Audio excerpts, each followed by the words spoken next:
Muy bien, entonces tenemos la primera restricción. Tenemos que la capacidad de los proveedores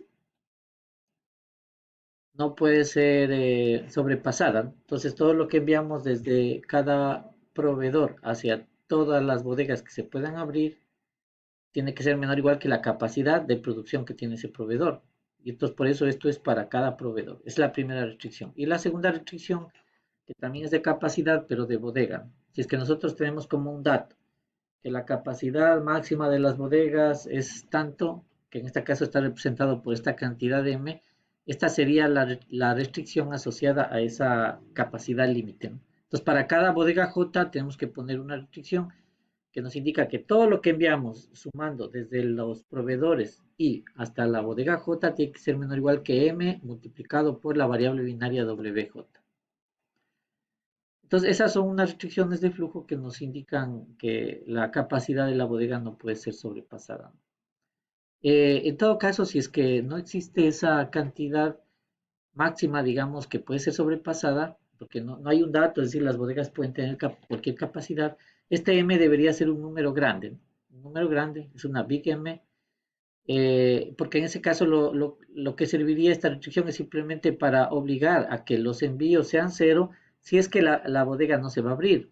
Si es que esta bodega WJ no se va a abrir, la variable binaria toma el valor cero y por tanto todas las variables X y J asociadas se hacen cero, porque la restricción quedaría como que la suma de las X y J es menor o igual que el cero, pero entonces como son mayores o iguales que cero, la única posibilidad es que todas las X y J sean cero para que esa suma sea cero.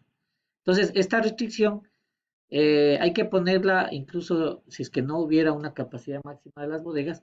En ese caso, el M debería ser un número bien grande para que cuando WJ valga uno esta restricción quede inactiva, porque es como que no estuviera, y cuando la WJ tome el valor cero, obligue a que las X y J asociadas sean cero también.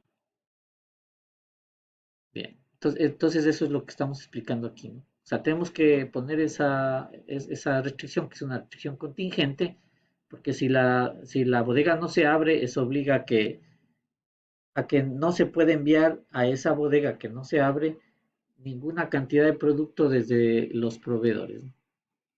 Bien. La otra ecuación que tenemos que poner es la de satisfacción de la demanda, ¿no es cierto? Nosotros tenemos unos datos que nos indican cuál es la demanda de las zonas de consumo. Recuerden que las zonas de consumo están representadas por el índice K. Entonces, todo lo que enviamos desde las bodegas que se abran hasta una zona K, o hacia los clientes K, tiene que ser igual a lo que ellos pidieron. O sea, no puede ser más. Los clientes nos pidieron esa cantidad, que es el DEMK.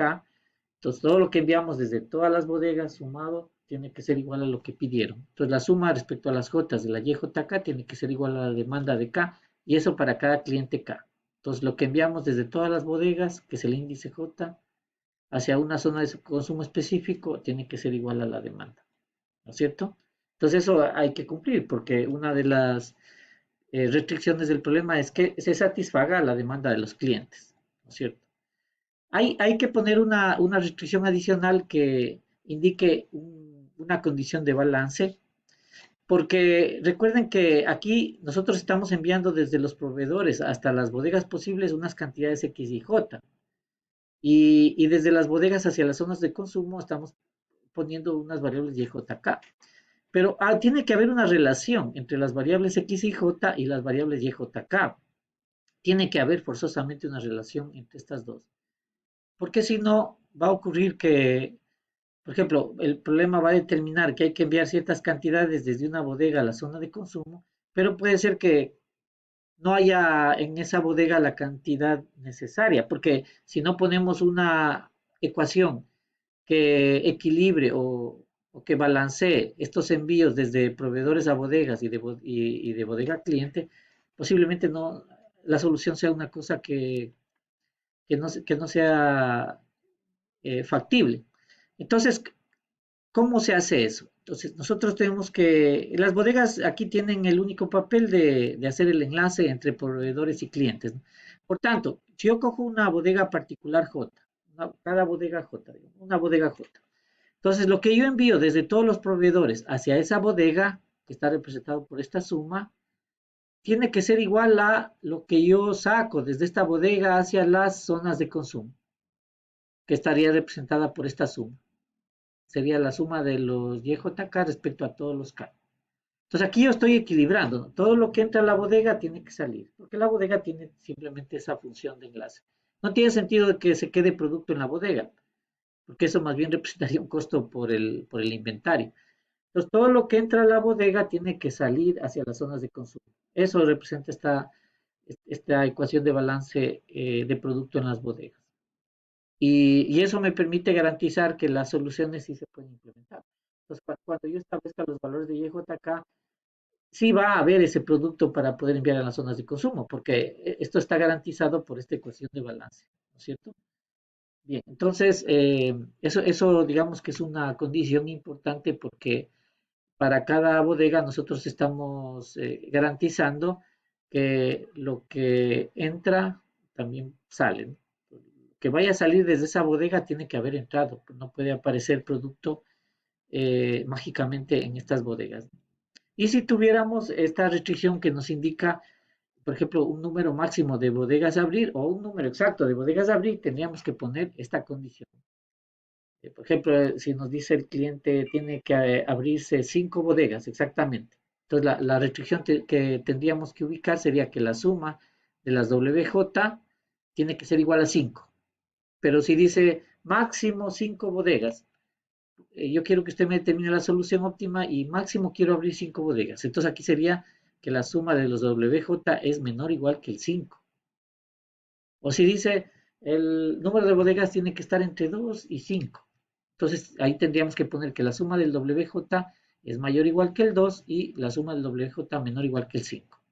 Y si no nos indica porque dice, no, yo quiero que se determine cuál es el número óptimo de bodegas y no hay un número mínimo ni máximo, sino que eso debería determinarse por optimalidad, esta restricción no iría.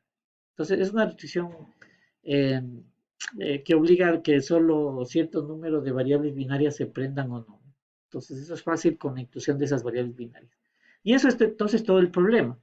Entonces, si nosotros resumimos y cogemos la función objetivo y las restricciones que se han generado, vamos a ver que nuestro problema es así.